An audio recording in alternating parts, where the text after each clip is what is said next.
नमस्कार, बहुत स्वागत है आप सभी का। मैं हूं आपके साथ लोकेंद्र त्यागी। राहुल गांधी ने चुनाव आयोग पर बड़े आरोप लगाए हैं। 2023 के मध्य प्रदेश और छत्तीसगढ़ के विधानसभा चुनावों का जिक्र करते हुए राहुल ने चुनाव प्रक्रिया में गड़बड़ी के आरोप लगाए और वोटों की चोरी की बात कही। राहुल के आरोपों पर बीजेपी की ओर से पलटवार किया जा रहा है, जिसके बाद सियासी संग्राम तेज हो गया। ऐसे में सवाल यह है कि मध्य प्रदेश छत्तीसगढ़ की हार का गम कब होगा कम? कांग्रेस का गजब मंथन चुनाव आयोग पर लांछन है क्या? आंतरिक कलह नहीं मिटाएंगे, कब तक बहाने बनाएंगे? यह सवाल भी पूछा जा रहा है। और कांग्रेस की गुटबाजी पर क्या पर्देदारी डालने की कोशिश है और इलेक्शन कमीशन पर यह हमले की तैयारी है? और सवाल यह कि आरोप लगाना आसान है, जमीनी हकीकत पर क्या कांग्रेस ध्यान दे रही है? इन तमाम सवालों पर आज चर्चा करेंगे। कुछ खास मेहमान भी हमारे साथ जुड़ेंगे, लेकिन सबसे पहले रिपोर्ट देखिए।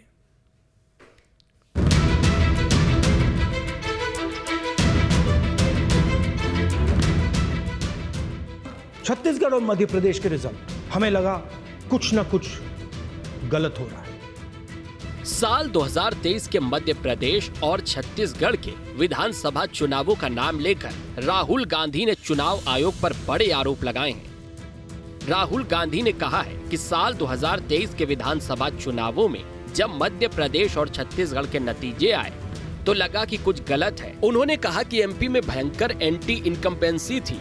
हमने भारत जोड़ो यात्रा में देखा था, लेकिन चुनाव में हमें मात्र 65 सीट ही मिली। ऐसा नहीं हो सकता है। छत्तीसगढ़ और मध्य प्रदेश के रिजल्ट, हमें लगा कुछ ना कुछ गलत हो रहा है। 2018 में मध्य प्रदेश में चुनाव होता है, हम जीतते हैं, हमारी सरकार चोरी हुई थी। 2023 में चुनाव होता है, मैंने अपने आंखों से भारत जोड़ो यात्रा में देखा, भयंकर एंटी इनकम्बेंसी, और हमें 65 सीट मिलते हैं। इम्पॉसिबल, हो ही नहीं सकता। पूर्व सीएम कमलनाथ ने भी राहुल गांधी का ये वीडियो शेयर किया है और चुनाव आयोग पर सवाल दागे हैं। राहुल गांधी के इन आरोपों के बाद सियासी संग्राम बढ़ गया है। केंद्रीय मंत्री ज्योतिरादित्य सिंधिया ने कहा है कि जिन लोगों का वोट बैंक ही जब्त हो गया वही तो आरोप लगाएंगे। जिनका वोट बैंक ही जब्त हो गया है वो ही तो आरोप लगाएंगे। जिनका वोट बैंक ही जब्त हो गया है वो ही तो आरोप लगाएंगे। इतना ही नहीं, बीजेपी प्रदेश अध्यक्ष हेमंत खंडेलवाल ने राहुल गांधी पर तंज कसा और राहुल को मानसिक तौर पर परेशान बता दिया। एक विपक्ष के नेता का इस तरह का गैर जिम्मेदाराना बयान पूरे देश के लिए एक निराशा की बात है कि इतने बड़े पद पर रहते हुए व्यक्ति इस तरह के बयान देता है जिसका कोई तथ्य नहीं, कुछ नहीं। कई जगह कांग्रेस भी चुनाव जीती, हमारा विरोध करने वाले भी जीते। मैं समझता हूँ इतने बड़े नेता को इतना गैर जिम्मेदारान रूप से नहीं बोलना है। अब मैं क्या बोलूँ, इतने बड़े नेता पे मैं कभी भी कोई घर में अगर किसी की कोई दिक्कत आती है, कोई बीमार होता है मानसिक रूप से, तो परिवार को चिंता करनी चाहिए। तो मुझे तो लगता है कि कांग्रेस के लोगों को उनकी चिंता करना चाहिए कि आखिर वो इस तरह के बयान क्यों दे रहे हैं। अब आपको बताएं कि ये पूरा मामला क्या है। दरअसल राहुल गांधी ने दिल्ली में प्रेस कॉन्फ्रेंस कर चुनाव आयोग पर वोटों की चोरी के आरोप लगाए हैं। राहुल ने चुनावी प्रक्रिया में गड़बड़ी के आरोप लगाए। मध्य प्रदेश और छत्तीसगढ़ चुनाव का भी नाम लिया। कर्नाटक की महादेवपुरा सीट का डाटा भी जारी किया। महादेवपुरा सीट पर 1 लाख वोटों की चोरी के आरोप लगाए। महाराष्ट्र चुनाव में भी धांधली के आरोप लगाए। हालांकि चुनाव आयोग की ओर से राहुल गांधी को कहा जा रहा है कि अगर राहुल के आरोपों में सच्चाई है तो वे शपथ पत्र में लिखकर शिकायत दर्ज करें और इसकी जांच की जाएगी। लेकिन राहुल गांधी हैं कि एक के बाद एक आरोप लगाते जा रहे हैं।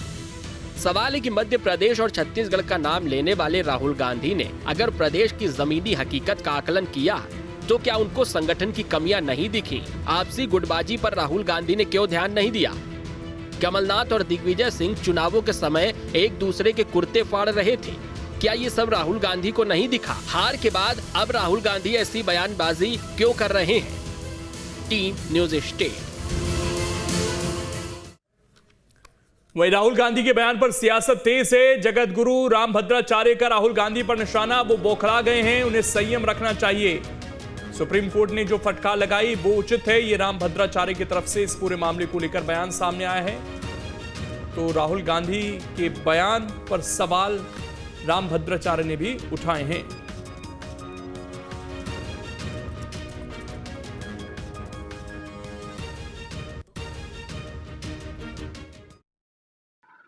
राहुल गांधी तो वास्तव में बौखला गया है और सुप्रीम कोर्ट ने जो फटकार लगाई बहुत उचित किया। सुप्रीम कोर्ट ने यहाँ तक कहा कि राहुल यदि भारतीय होते तो ऐसी गलत टिप्पणी न करते।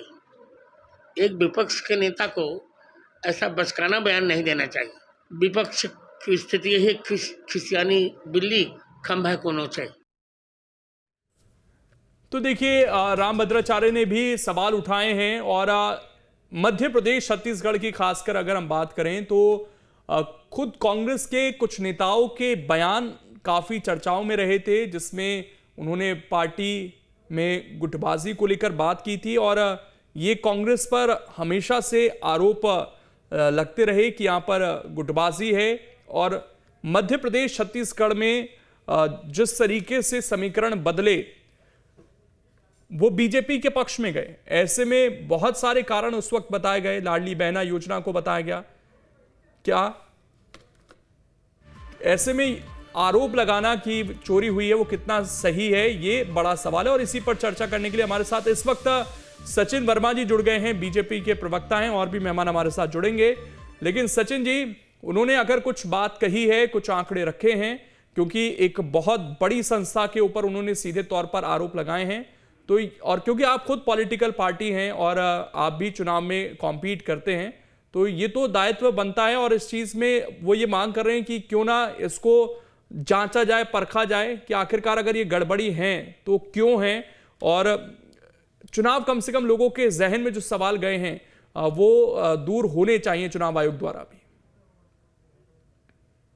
देखिए, अगर आपको इसके पहले भी अगर याद हो कि चुनाव आयोग ने जो ईवीएम का एक जो चैलेंज राहुल गांधी जी की तरफ से आया था कि जो ईवीएम है उसको टेम्पर किया गया है और उसके जरिए जो है चुनाव को मैनेज किया गया है, तो उस चुनौती को भी स्वीकार करते हुए इलेक्शन कमीशन ने एक ओपन प्लेटफॉर्म प्रोवाइड किया था कि कोई भी आकर, व्यक्ति या संस्था आकर और ईवीएम को टेम्पर करके उनको दिखाए।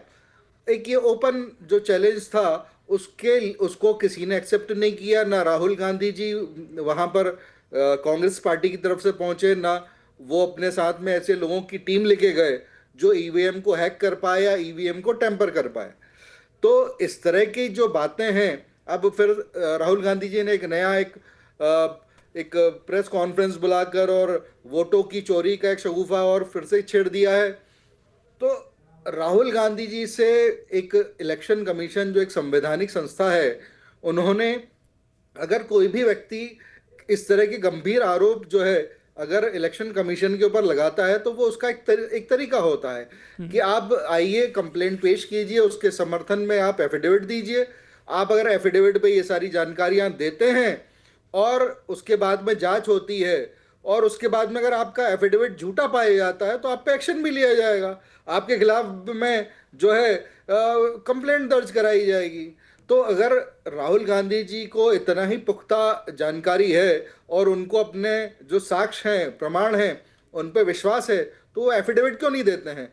वो एक प्रियंका जी एक मूर्खतापूर्ण बात कर रही है कि संसद में हम लोगों ने जो शपथ ली है उससे बड़ी कोई शपथ है क्या? ये सब बातें जो होती है वो अज्ञानियों को खुश करने के लिए होती है। लेकिन अगर आप एक संस्था में अगर कोई कंप्लेंट करते हैं तो एक आम नागरिक को भी जिस तरह से अपना एफिडेविट देकर ये सिद्ध करना पड़ता है कि वो जो शिकायत में जो जानकारी। ठीक, रुपेश जी हमारे साथ जुड़ गए हैं और जयंत वर्मा जी हमारे साथ जुड़ गए हैं। आप दोनों का बहुत बहुत स्वागत। रुपेश जी, सीधी सी बात है कि प्रेस कॉन्फ्रेंस कर दी राहुल गांधी ने, अब जो चुनाव आयोग ने उनसे एफिडेविट मांगा है, अगर पूरी तरीके से पुख्ता है वो इन बातों को लेकर तो रख दें ताकि जो उनकी आशंकाएं वो कम से कम जवाबदेह हो चुनाव आयोग उनके प्रति। लोकेंद्र जी नमस्कार, समस्त पैनलिस्टों को नमस्कार। देखिए लोकेंद्र जी, भारत देश में जो लोकतंत्र है उसकी खूबसूरती जिस प्रकार से है उसको अक्षुण्ण रखना निर्वाचन आयोग की महती जिम्मेदारी होती है। लेकिन जिस प्रकार के मामले सामने राहुल गांधी जी ने तथ्यात्मक और सही जानकारी के साथ उन्होंने प्रेस कॉन्फ्रेंस के माध्यम से बातें सार्वजनिक करी, तो निर्वाचन आयोग को किसी भी परिस्थिति में यह नहीं पूछना चाहिए कि एफिडेविट दें या इनके द्वारा क्या किया गया। देखिए, सबसे महत्वपूर्ण बात यह है कि निष्पक्ष और बेदाग निर्वाचन हो। ये लोकतंत्र में निर्वाचन आयोग की प्रथम दायित्व और कर्तव्य होता है। यदि मतदाता सूची में ये त्रुटियां पाई गई हैं, यदि एक घर में अनेकों लोगों को रहने के लिए एक घर का पता दे दिया गया है, और सबसे महत्वपूर्ण बात यह है कि मतदाता सूची का पुनरीक्षण का कार्य निर्वाचन आयोग के मातहत अधिकारी कर्मचारी बीएलओ करते हैं, और उसके बाद वो भौतिक सत्यापन के लिए घर घर में जाकर के वो डाटा कलेक्ट करते हैं, जानकारी एकत्रित करते हैं, सत्यापित करते हैं। राजनीतिक दल के लोगों के द्वारा कोई दावा आपत्ति की जाती है तो उस पर भी वो समय समय पर सुनवाई की जानी चाहिए। लेकिन मैं बड़े दावे के साथ ये कह सकता हूं कि निर्वाचन आयोग तो वर्तमान लेकिन रुपेश जी एक बात में बताइए, जब छत्तीसगढ़ में आप लोगों को हार मिली थी तो आप ही के नेता उस समय ये कहते थे कि लीडरशिप की कमी रह गई, आपसी गुटबाजी थी, उस वजह से हम हारे, या नेता बाहर नहीं निकले। ये तो आपके नेता थे, अमरजीत भगत के उस समय बयान चलते थे, कई और नेताओं के बयान चलते थे। अब जब राहुल गांधी ने खुलासा कर दिया और उन्होंने सिर्फ कर्नाटका की एक सीट का उदाहरण दिया, उसमें उन्होंने सारे इलेक्शंस को रख दिया, तो ये अगर जो उन्होंने डेटा रखा केवल उन तक सीमित रखना चाहिए था। अब वो सारे ही इलेक्शंस को उसी में माप रहे हैं। लोकेंद्र जी, छत्तीसगढ़ में राजनांदगांव डॉक्टर रमन सिंह जी जो 15 साल मुख्यमंत्री रहे, वर्तमान में विधानसभा के अध्यक्ष हैं, उनके निर्वाचन क्षेत्र में जब विधानसभा का निर्वाचन हुआ और निर्वाचन जो पीठासीन अधिकारी की गलती से फॉर्म 17C में त्रुटि पूर्ण लेखबद्ध किया गया, त्रुटि पूर्ण लेखनी हुई, और उसके कारण 943 मतदाताओं के वोटों की गिनती नहीं हुई।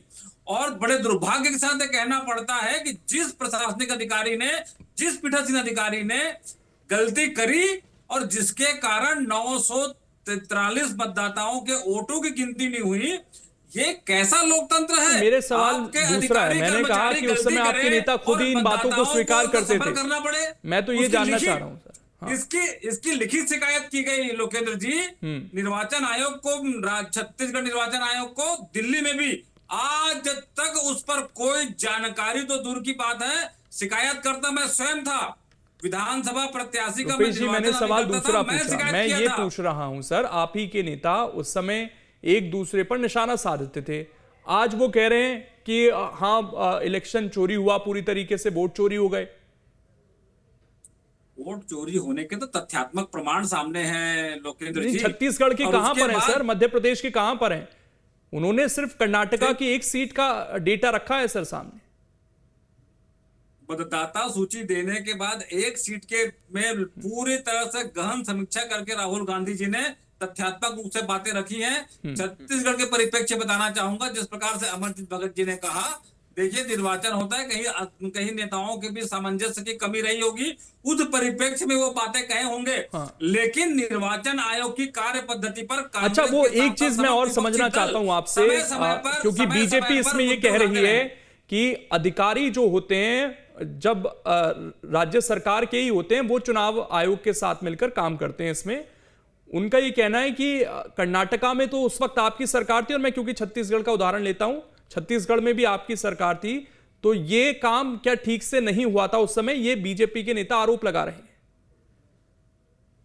देखिए बड़ी विकट स्थिति रहती है जब संवैधानिक संस्थाओं का दुरुपयोग करते हैं। संवैधानिक संस्था कुछ नहीं कहती, बीजेपी के लोग उनके प्रवक्ता बन के कहते हैं। अभी इलेक्शन कमीशन पे बातें सामने आ रही तो भाजपा के नेता लोग इस बात को कह रहे हैं।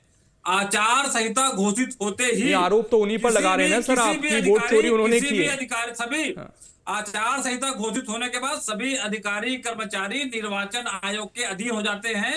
यदि उनके द्वारा इस प्रकार का दुष्कृत्य किया जाता है तो निर्वाचन आयोग के द्वारा कार्रवाई की जाती है। लेकिन निर्वाचन आयोग ऐसे शिकायतों को, प्रमाणित शिकायतों पर भी कार्रवाई नहीं करती, जिससे भारत देश का लोकतंत्र समय समय पर उनके निर्वाचन आयोग की कार्य पद्धति पर प्रश्न चिन्ह लग रहा है। ठीक है, हमारे साथ पीके अग्रवाल जी जुड़ गए हैं, पूर्व IAS हैं। पीके अग्रवाल जी, थोड़ा सा इसको मैं समझना चाहता हूं कि जब मतदाता सूची तैयार हो रही होती है तो उसका किस तरीके से पूरा काम शुरू होता है, और उस समय जिस की सरकार है उसका क्या रोल रहता है उसमें? उस समय जो अधिकारी काम कर रहे होते हैं वो किस तरीके से काम करते हैं, क्योंकि ये भी कहा जा रहा है कि कर्नाटका में तो कांग्रेस की सरकार थी, छत्तीसगढ़ में भी कांग्रेस की सरकार थी। थोड़ा इस पर रोशनी डालिए सर।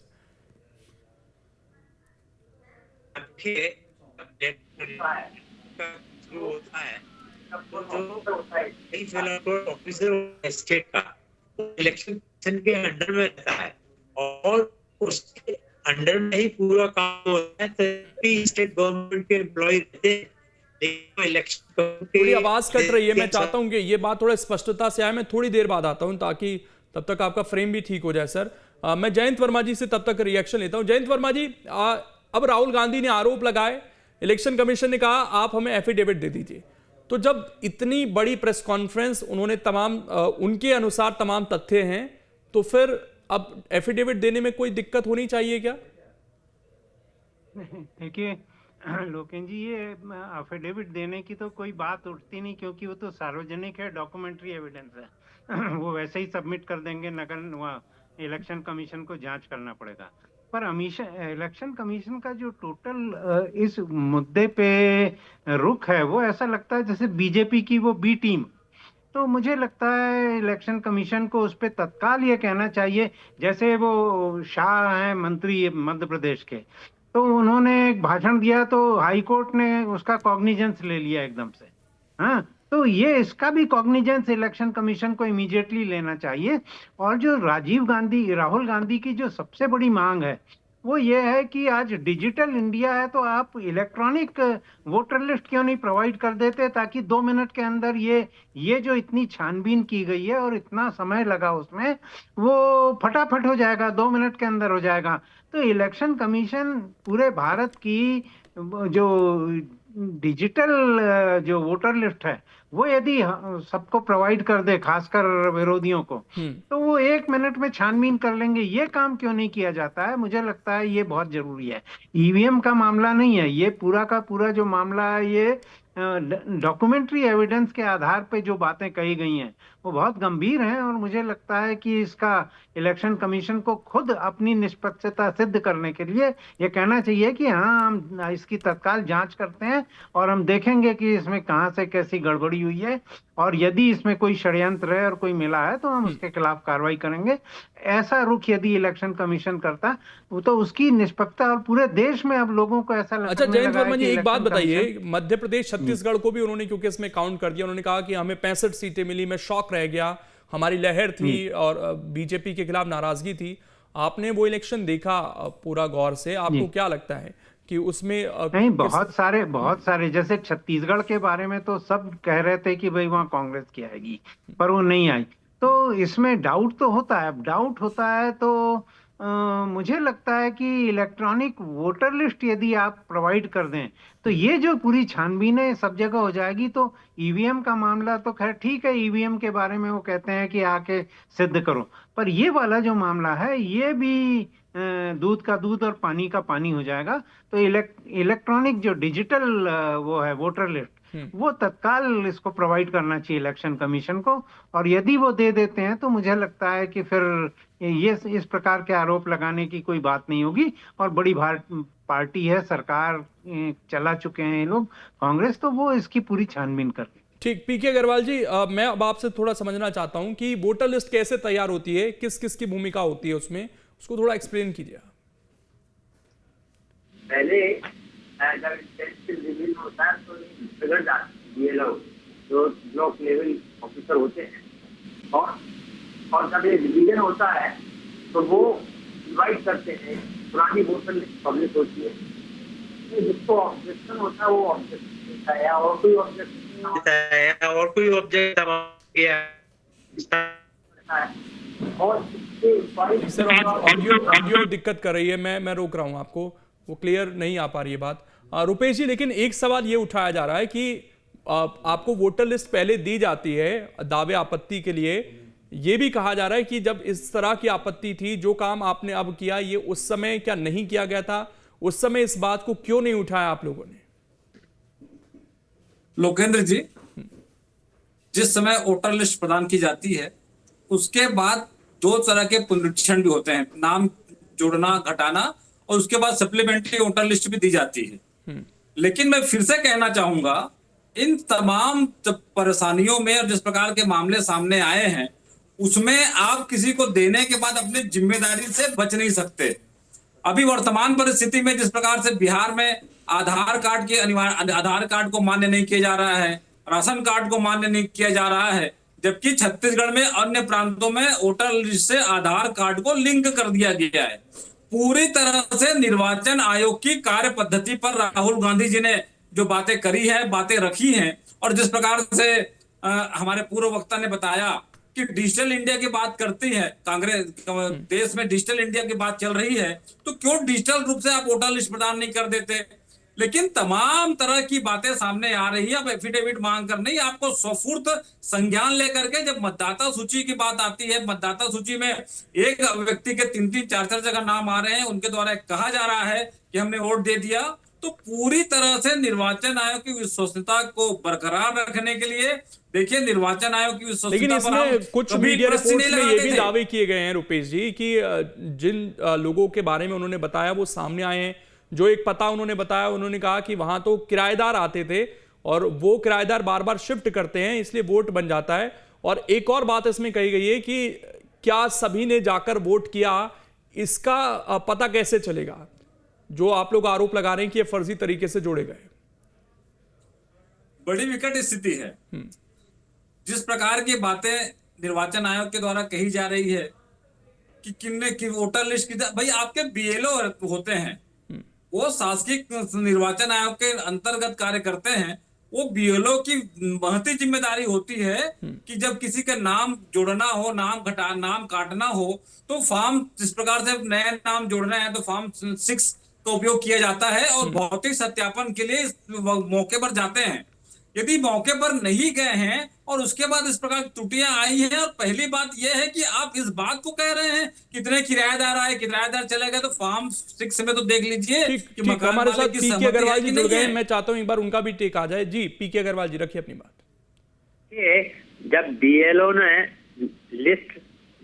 ने इंक्वायरी की है, साइट पे गया है, तो एक ड्राफ्ट लिस्ट पब्लिश होती है, उस समय इन्हें ऑब्जेक्शन करना चाहिए।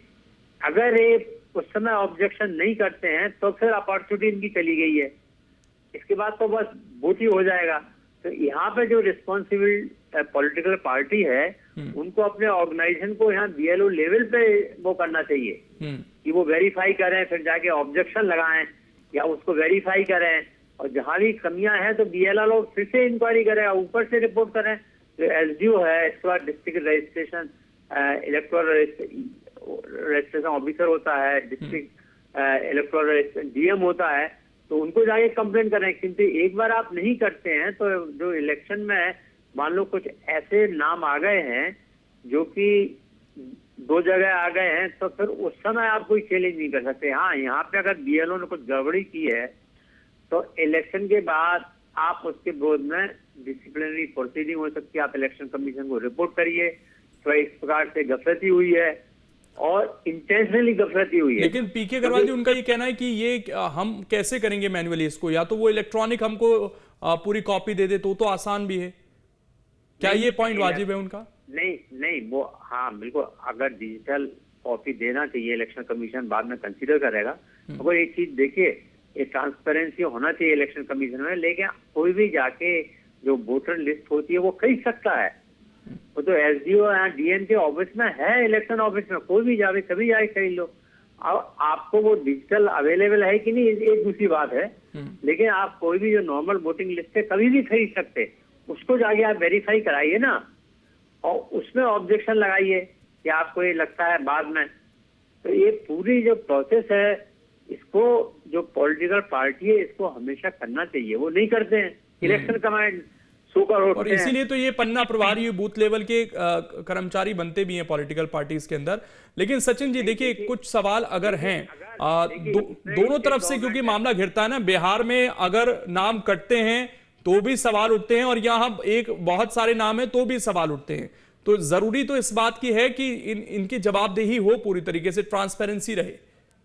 नहीं, इनकी जवाबदेही है। देखिए जो मैं लौट रहा हूँ पीके अग्रवाल जी, 1 मिनट, सचिन जी से सवाल था।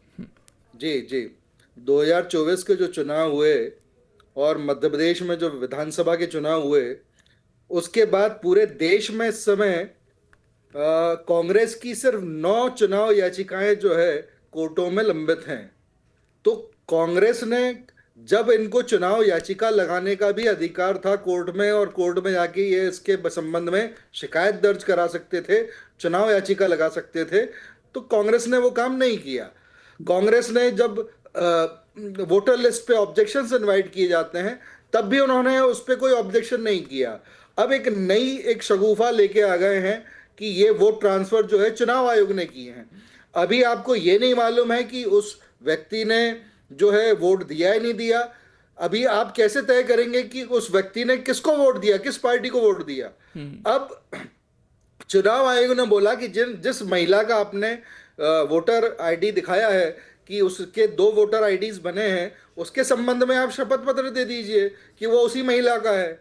तो कांग्रेस ने उस शपथ पत्र को ना देने के लिए एक बड़ी मनगढ़ंत सी बातें कर दी कि हमने संसद की शपथ ले रखी है तो हमको शपथ पत्र देने की जरूरत नहीं है। तो ऐसा अगर गंभीरता है इनके अंदर कि ये अगर जो बातें बता रहे हैं, जो दस्तावेज पेश कर रहे हैं, उसकी प्रामाणिकता को सिद्ध करना है इनको, तो शपथ पत्र अगर नहीं देना चाहते हैं तो कैसे उसके संबंध में जांच की जाएगी, किस आधार पर जांच की जाएगी? कि अगर आप एक प्रेस कॉन्फ्रेंस कर लेते हैं और उस पर जांच बिठा दी जाए, एक संवैधानिक संस्था जो है वो लोगों के अंदर भ्रम की स्थिति पैदा कर दे सरकार के बारे में, दलों के बारे में, तो इस तरह से अगर आप प्रामाणिकता सिद्ध करते हैं उसके बाद एक प्रोसेस है। चलिए, एक सवाल उठे राहुल गांधी की तरफ से, हालांकि इस पर लगातार जवाब दिया जा रहा है, और क्या वो एफिडेविट देते हैं, क्या आगे इसमें चुनाव आयोग जवाब देता है, ये देखने वाली बात है। बहरहाल बहुत बहुत शुक्रिया, आप चारों मेहमान जुड़े और इस चर्चा का हिस्सा बने।